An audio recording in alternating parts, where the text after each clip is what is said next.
Emily, we were talking earlier about how the resistance to Trump this time around is not as heated. It's a very different approach than it was last time, and wanted to dig into that a little bit more. But just as a reminder, this was the after Trump gets elected, and there's all these thoughts like Russia interfered, and Trump's never been president before, and no one knows what this is going to look like. And there was this just vociferous reaction against him, and tons of energy among liberals. The early culmination of which was the Women's March, which occurred in January after he's inaugurated. Just to remind people what that energy was like, let's take a look at a little news clip of that Women's March from the time. The day after Donald Trump became their president, they chanted. They urged. Come on, we got this. Keep on coming. Woo! They shouted. And they waved every insult they could muster. This is what democracy looks like. Pink pussycaps, mocking Trump for comments he's made about women, reinforced in as many ways they could think of. Hundreds of thousands of Americans enraged by the man voted into office by millions of other Americans. Now, there is a People's March planned for January, but there are concerns that the turnout will be significantly less than the Women's March. And just to give you a sense of how the approach and the energy is very different this time around, you even had on The View Whoopi Goldberg, who, of course, has been a vociferous Trump critic all of these years, saying, I'll wait and see what he does once he gets into office. Let's go ahead and take a listen to that. I understand all the things you want to see him be. I understand all the things that he promised he would be and he wasn't. And now that he has been given carte blanche, I'm not going to waste a lot of time on what he might do. But at the same I'm gonna wait, because I need to see what he will do so that I know what I'm going to do. I'm not going to wait and see. I mean, this guy is told us he's a retribution. He's going to be a dictator. There's nothing to be done until you know what you're fighting. It's pissing in the wind doesn't help.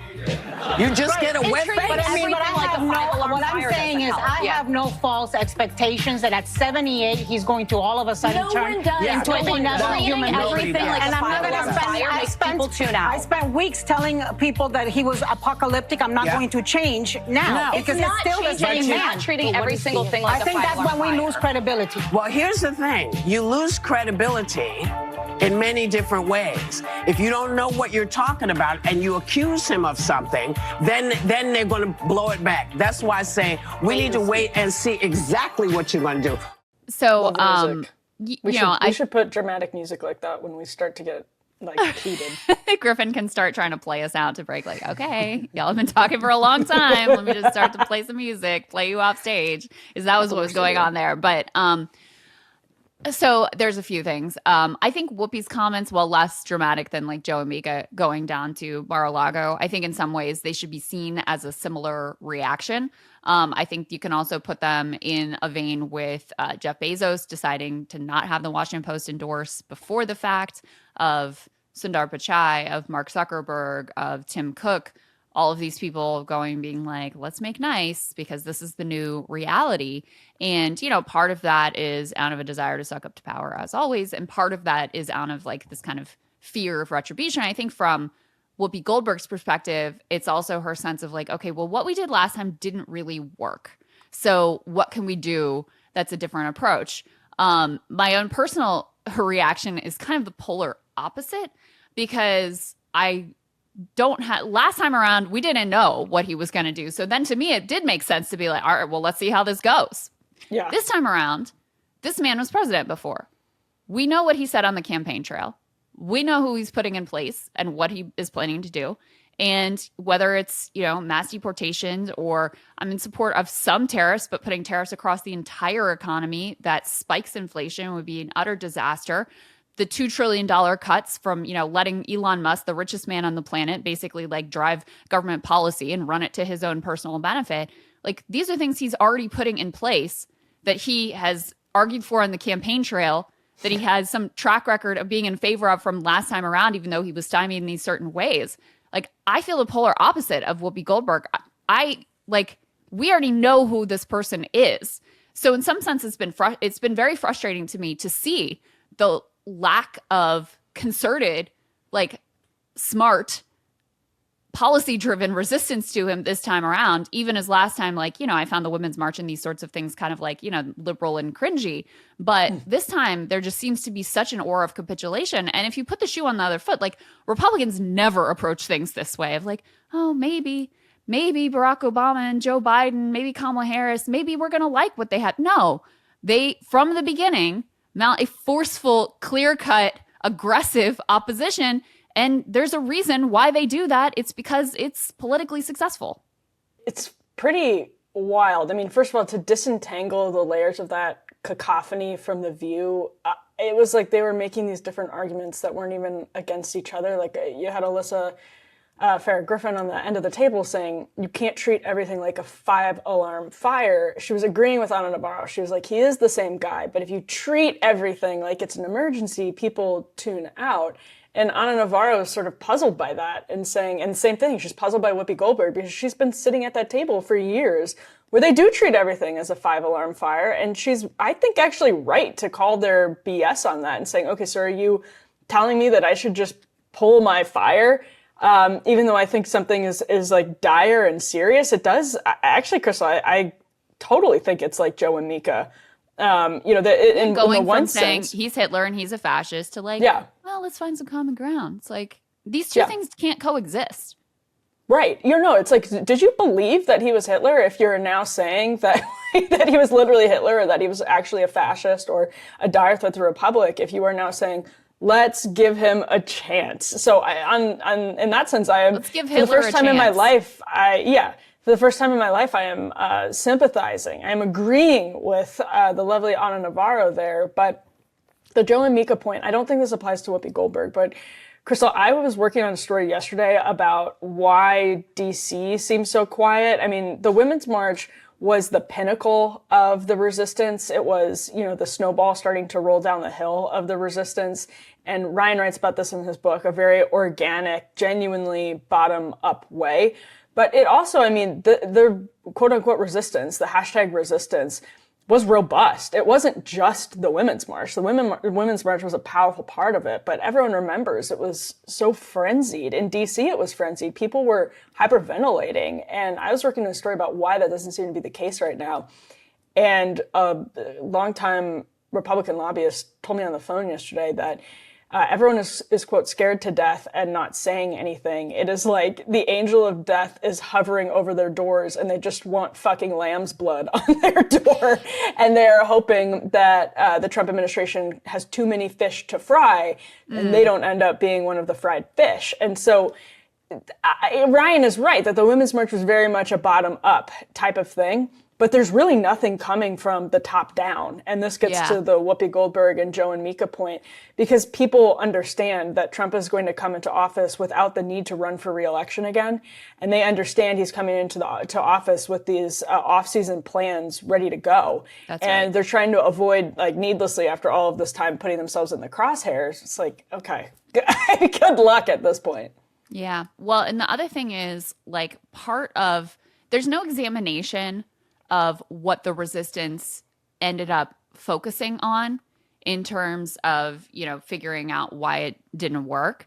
They're sort of viewing it through the lens of, well, we were aggressively opposed to Trump last time and that didn't work. So this time maybe we should be less aggressively opposed to Trump.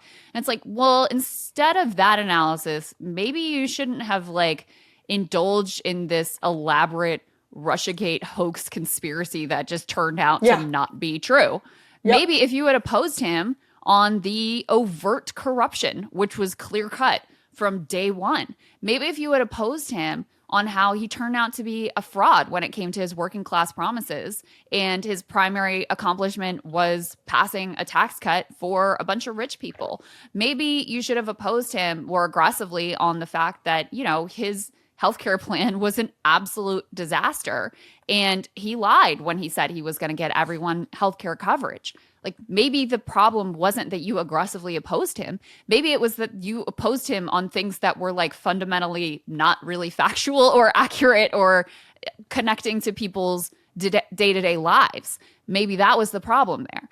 And so, I do think that there's a very consistent elite like capitulation. You see it with Jared Polis, who's like, oh, maybe RFK Jr. will be great on this, even as you're like, yeah, but he also wants to like get rid of the measles vaccine. So, sure, okay, let people drink raw milk, whatever. It's not really on a par with opposing the measles vaccine. But you see that, you see Cory Booker, you see Joe and Mika, you see Whoopi here. You see a very different approach from Democratic elites, and MSNBC overall, very different approach. And I don't think that is reflective of where a lot of the Democratic base is. And I think that's why you're seeing so many people abandon MSNBC, why you're seeing like Kyle's channel is actually going through the roof right now because people are looking for alternatives that are on the left. Like all these MSNBC refugees are flooding YouTube and podcasts right now looking for voices that are still going to be honest and credible to them. So I think they're going to love Kyle. They are going to love Kyle. I love Kyle, obviously. So, so I think there's a bit of a misread of the energy here. At the same time, I mean, of course, people are kind of exhausted. Like the Elizabeth C3 up on the screen. This is an article from Axios. The resistance goes quiet. Democratic voters were just as disappointed, they write, but less shocked. And perhaps that's part of the reason for a different reaction. They also say they're concerned that this People's March, which is kind of, inevitably going to be compared to the Women's March, that it may not have the same level of turnout that we saw 8 years earlier. So, I guess part of it too is that he is instantly a lame duck. So that could also factor into the equation here of how people are viewing this presidency. Yeah, I think that's true. And there's also less of a freak out on the right, which is interesting because the Never Trump guys, I mean, they were a kind of big part of the frenzy back in 2016 and the hysteria back in 2016, 2017. And they sort of settled into their own like niche rhythm. And Scarborough is kind of one of them to some extent. But they're just, I mean, what do they have to offer anymore? It's not novel. Right. That you have, Liz Cheney was rebuked, I think, pretty thoroughly as the numbers come in. So the media can't totally go along with that either. Yeah, no, that's a good point. And the last piece we have here is, part of the dynamic too, is that even the consultants who lost this race for the Democrats, like, they're going to be fine. They made millions off of this race. They're going to very likely continue to be welcomed in elite Democratic circles and maintain their racket at the DNC. I mean, these are things that myself and others should fight against, but that's most likely path forward.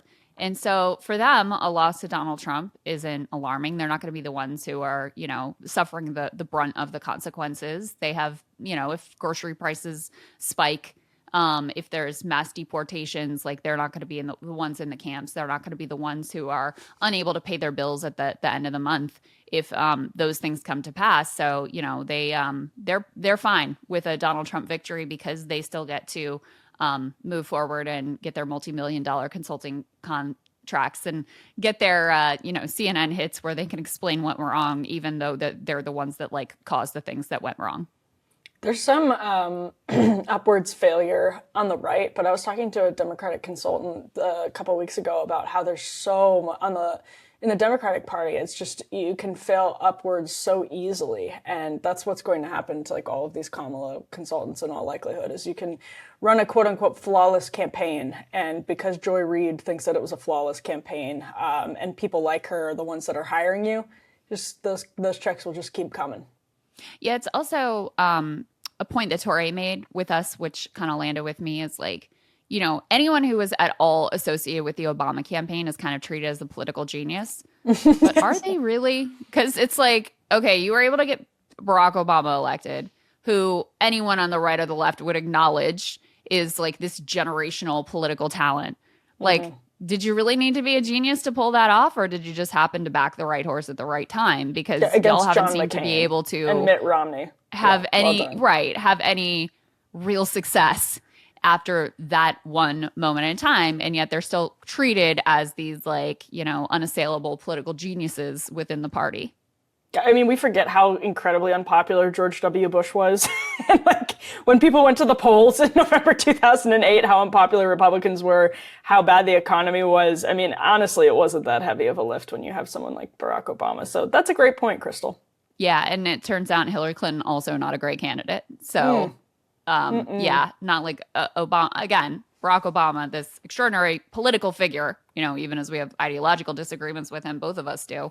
But yeah, so they just continue to get these gigs and be treated like sage wisdom. And it's like, you know, maybe you all should move it along too, because you are also partly responsible, quite responsible for the loss of the country to the Republican Party. Hey, if you like that video, hit the like button or leave a comment below. It really helps get the show to more people. And if you'd like to get the full show ad-free and in your inbox every morning, you can sign up at breakingpoints.com. That's right. Get the full show, help support the future of independent media at breakingpoints.com.